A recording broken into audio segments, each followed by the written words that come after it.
ఆదాయానికి మించిన ఆస్తుల కేసులో అరెస్టైన ఏఈఈ నికేష్ ఏసీబీ అధికారులు నేడు నికేష్ ను కస్టడీలోకి తీసుకోనున్నారు. నికేష్ కు 4 రోజుల కస్టడీకి అనుమతించిన ఏసీబీ కోర్టు ఈ నేపథ్యంలో ఇవాళ చర్లపల్లి జైలు నుంచి నికేష్ ను కస్టడీలోకి తీసుకోనున్నారు ఏసీబీ అధికారులు. 500 కోట్లకు పైగా అక్రమ ఆస్తులు కూడబెట్టాడని ఏఈఈ నికేష్ పై ఆరోపణలున్నాయి. అటు నికేష్ బినామీ ఆస్తులపై కూడా ఏసీబీ దర్యాప్తు చేయనుంది. రైట్, అధికారుల్లోనే అత్యంత లంచం తీసుకున్నటువంటి అధికారిగా చెప్పబడుతున్నటువంటి నికేష్ కు 4 రోజులు కస్టడీకి కోర్టు అనుమతించింది. సో ఏసీబీ విచారించనుంది. మరిన్ని విషయాలు బయటకు రానున్నాయి. పూర్తి సమాచారం మా ప్రతినిధి సునీల్ అందిస్తారు. సునీల్, ఇరిగేషన్ డిపార్ట్మెంట్ లో అసిస్టెంట్ ఇంజనీర్ గా పనిచేస్తున్నటువంటి నికేష్ ఇప్పటికే ఆదాయాన్ని మించిన ఆస్తుల కేసులో అరెస్ట్ అయిన ప్రస్తుతం చెంచల్గూడ జైల్లో ఉన్నాడు. ప్రస్తుతం చెంచల్గూడ జైలు నుంచి నికేష్ ని కొద్దిసేపు క్రితమే ఏసీబీ అధికారులు కస్టడీలోకి తీసుకున్నారు.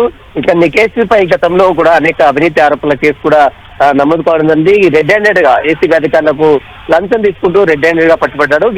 అప్పటి నుంచి కూడా మళ్ళీ ఇటీవల కాలంలో పెద్ద సంఖ్యలో ఆస్తులు కూడబెట్టారు, అక్రమంగా ఆస్తులు కూడబెట్టారు అనేది నికేష్ పై వస్తున్నటువంటి ప్రధాన అభియోగం. ఈ అభియోగం నేపథ్యంలోనే ఇటీవల కాలంలో ఏసీబీ అధికారులు నికేష్ నివాసంతో పాటు అతని కుటుంబ సభ్యుల నివాసాల్లో కూడా దాదాపు 30 చోట్ల ఏసీబీ అధికారులు సోదాలు చేసి అదేవిధంగా కీలక ఆధారాలు సేకరించారు. దాదాపు మొత్తం 17 కోట్ల మేరకు ఆస్తులని నికేష్ సంబంధించినటువంటి ఆస్తులని ఏసీబీ అధికారులు గుర్తించి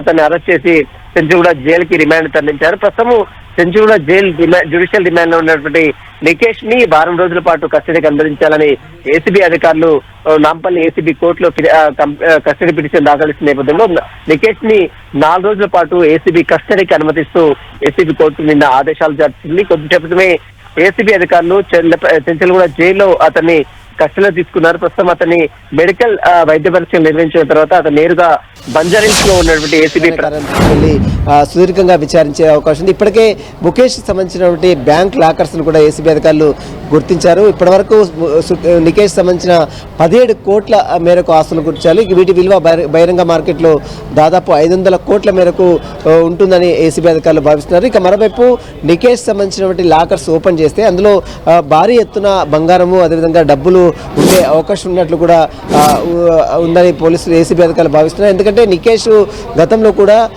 ఏసీబీ అధికారులకు రెడ్ హ్యాండెడ్ పట్టుబడ్డారు. చాలా పెద్ద ఎత్తున లంచాలు తీసుకున్న అభియోగాలు కూడా అతనిపై ఉంది. కాబట్టి దీనికి సంబంధించిన దాంట్లో నికేష్ సమగ్రంగా దర్యాప్తు జరిపించి విచారిస్తే మరిన్ని విషయాలు కూడా వెళ్ళలోకి వస్తాయి. బినామీ పేర్లతో చాలా పెద్ద ఎత్తున ఆస్తులు కూడా పెట్టారు. బినామీ పేర్లతో బ్యాంక్ లాకర్స్ తీసుకున్నాడు. ఈ బ్యాంక్ లాకర్స్ ని గుర్తించినటువంటి ఏసీబీ అధికారులు నికేష్ సమక్షంలో వాటిని ఈ రోజు అని రేపు అని తెరిచి వాటన్నిటి కూడా గుర్తించే అవకాశం ఉంది. ప్రస్తుతం నికేష్ మాత్రం చెంచల్గూడ జైలు నుంచి కొంచెం ఏసీబీ అధికారులు కస్టడీలో తీసుకున్నారు. Sunil, thank you Sunil.